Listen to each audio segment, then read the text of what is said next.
So in this section, Father James, we wanted to have a look at effectively the second half of this new instruction from the Congregation for Clergy. And, you know, I think as you'd mentioned earlier, it's so important when we read documents like this instruction to think about what's in the hinterland.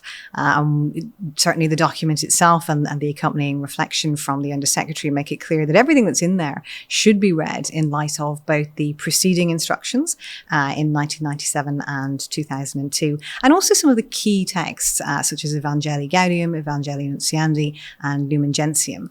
So those need to be in the backs of our minds as we're reading all of this, as well as an appropriate understanding of canon law, that, you know, it's the riverbed, not the river. It's giving us the guardrails, not trying to specify every single aspect of the how. But, you know, when I was reading this, there's a motif that comes through where it's very clearly trying to ensure that we don't clericalize the laity or secularize the clergy. But there's a number of insights that are just so helpful. And I was curious, you know, with your experience of leading a parish who, you know, made that journey from maintenance to mission, as well as having worked for the last 3 years at the diocesan level supporting parishes trying to make that journey, what insights struck you as particularly helpful? Well, the second section, which is more canonical, we can take a big hint from the title of it. It's from the conversion of people to that of structures. And, you know, the ultimate goal is the conversion of people, not just the people we're called to reach, but the conversion of faithful Catholics, the conversion of pastors, that we have to have that missionary conversion. But sooner or later, we're going to come up against the question of structure, because the question do our structures or ways of doing things, do they facilitate the mission or hamper the mission? Mm-hmm. And as someone once observed, often the very things we create to support the mission, they become the mission themselves. Like, to sustain the means to mission become the mission, become the end point. And sadly, that's what we see often in many places, is that people rally like never before with great zeal and passion and effort to maintain structures that are failing the mission. And so I think it's great that it contextualizes that in this way. It gives us a great quote from Evangelii Gaudium. They basically say that, affirm this: there are ecclesial structures that can hamper efforts at evangelization, yet even good structures are only helpful when there is a life constantly driving, sustaining, and assessing them. Assessing them.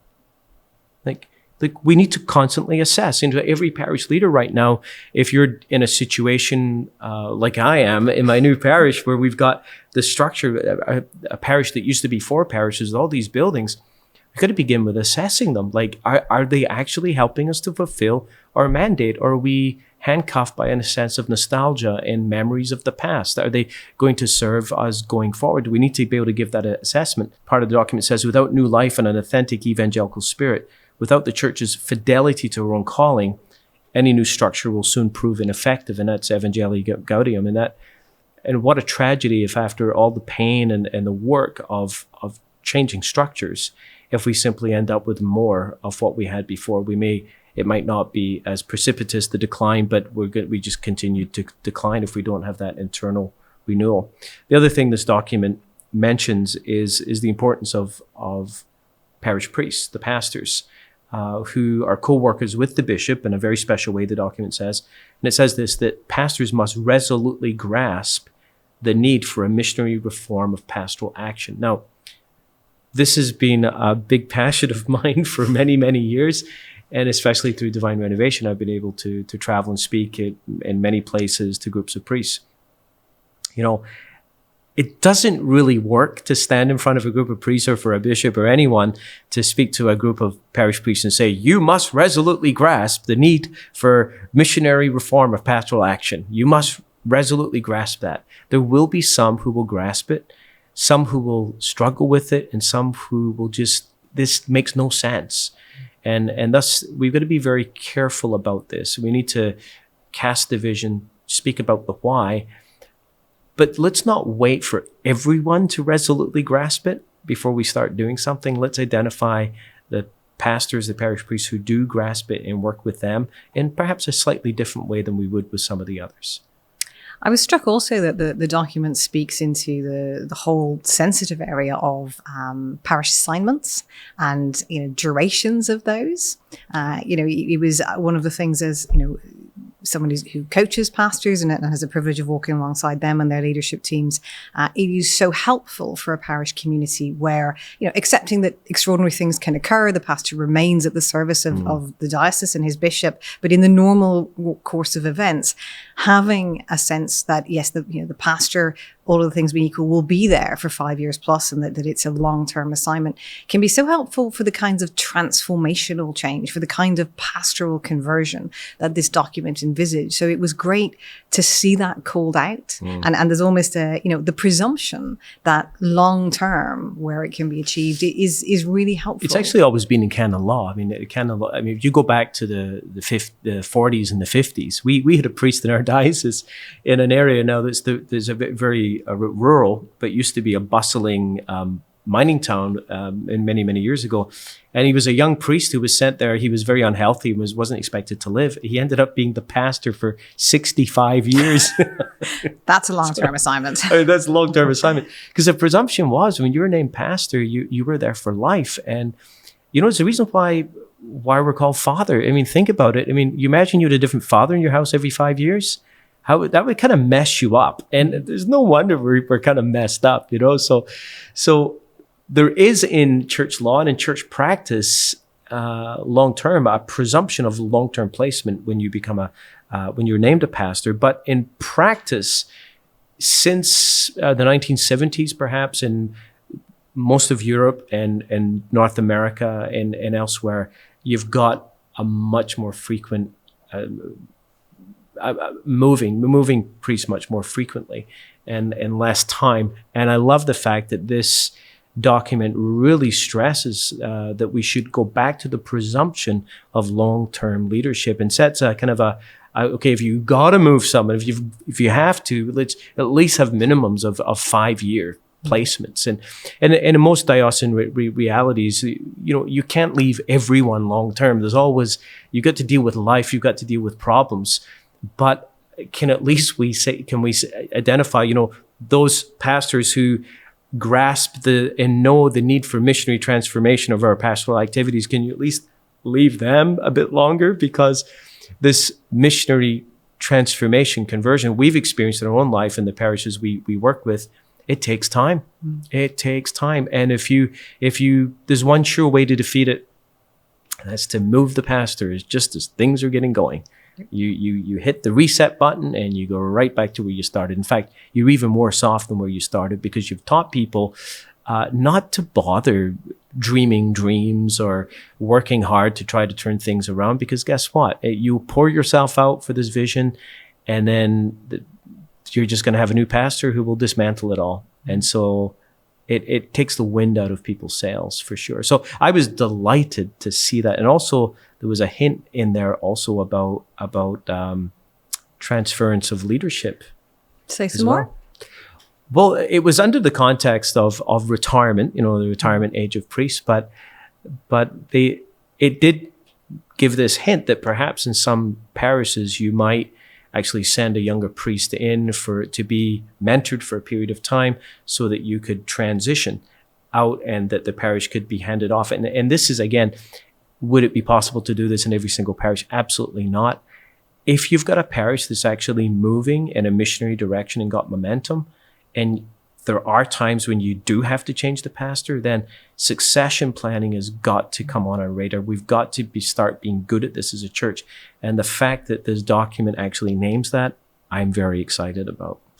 And I know we're privileged to work with bishops and dioceses around the world. And I know one thing that for them has come into sharp relief over the past couple of years is actually they can't treat their entire presbyterate in exactly the same way as though they were all coming from exactly the same context. There will be some parishes who, if they start to lean into this primacy of evangelization, some parishes will get going faster than others. Yeah. And actually they need different kinds of help. That's right. They need a different approach to pastoral assignment. They actually need sometimes different operating parameters. And so there are hints in this document that allow us to lean into those spaces and make it clear that they exist.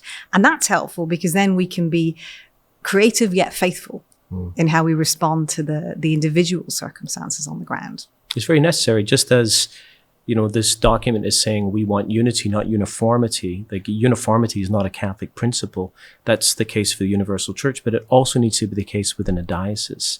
We don't want uniformity. We need clear vision. We need clear guidelines, and to recognize that if you talk about a pastoral plan, what we encourage when we do speak to bishops and work at the diocesan level is to have have multiple plans, have sub-plans for different kinds of leaders, because this one-size-fits-all thing generally it has a general effect that nothing really happens. The people who do have the capacity to lead the kind of change are basically pulled back, because so much time and energy goes into working with the people who are struggling, or maybe really have difficulty with the vision of being a missionary church. Because all of our training, our formation in the seminary, our theology, I mean, we were trained as shepherd teachers, and the shepherds are not inclined to leave the 99 to go in search of the one. It's just not how we're hardwired. I was struck also in terms of, if you're a shepherd, you got to think about, in what units do you manage your sheep? How do you organize to care for the sheep? And the document has some interesting reflections around the fact that there are some real variety of choices around the different types of pastoral units. Yeah. I know that's certainly something in this diocese that we have seen. We see it in other dioceses we work with.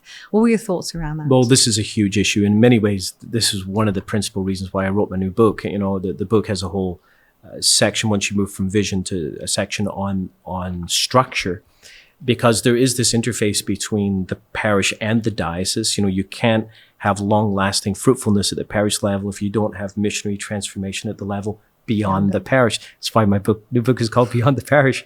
And the question of structure is, in a parish, a pastor and his collaborators can legitimately change the structure within a parish, but you inherit a structure that can only be fundamentally changed at the diocesan level. And so the fact that we've got this, outdated structure that comes to us from, the post-Second World War period, especially in Europe and in North America, where 90% of Catholics went to church. You had a burgeoning population, concentrated often in the urban centers before the move to the suburbs, and the fall off in the practice of the faith, the demise of culturally based and language based parishes, et cetera. We're left with the structure. And so how we do this is critical, because structure is either going to facilitate ministry, leadership, all the things that bring life, or it can kill you. And I've seen it. I've experienced it. I would say that in the vast majority of dioceses, the structure, what we've created, the solutions that we've run after to deal with these problems, some of them the cure can be way worse than the problem. They can, instead of removing the causes of lack of health, they can just increase them.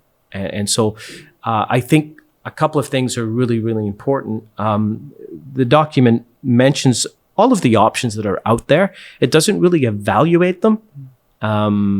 And I certainly have some opinions on it, but the question, one of the issues is sustainability, because if you don't have a healthy leader, and the document goes at great lengths, and I think this is one of the purposes for this document to come out, is that you can't reduce the pastor to being simply a team member or one among a group. Now, we speak about shared leadership leading out of a team, but make no mistake, the pastor is the pastor. He's not just, one voting member among others.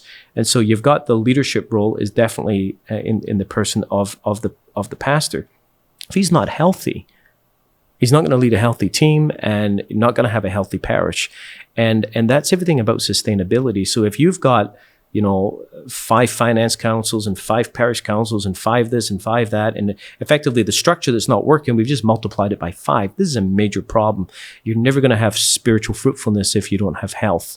The other thing too is something the document really strongly warns against is, the lack of clear leadership. So I think we really need to take this principle that's in this part of the document and apply it to our models of restructuring. So for instance, suggestions around gathering groups of parishes together, each with parish priests, and possibly even naming a moderator who is a kind of primus inter pares. The document actually uses that language, the first among equals. So you're kind of the leader, but you're really not.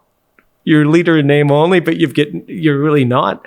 It's like, that can be great for things like, scheduling reconciliation liturgies or scheduling vacation or mass changes. But in terms of the bold move of a parish, the conversion of a parish in a missionary direction, it's never going to happen.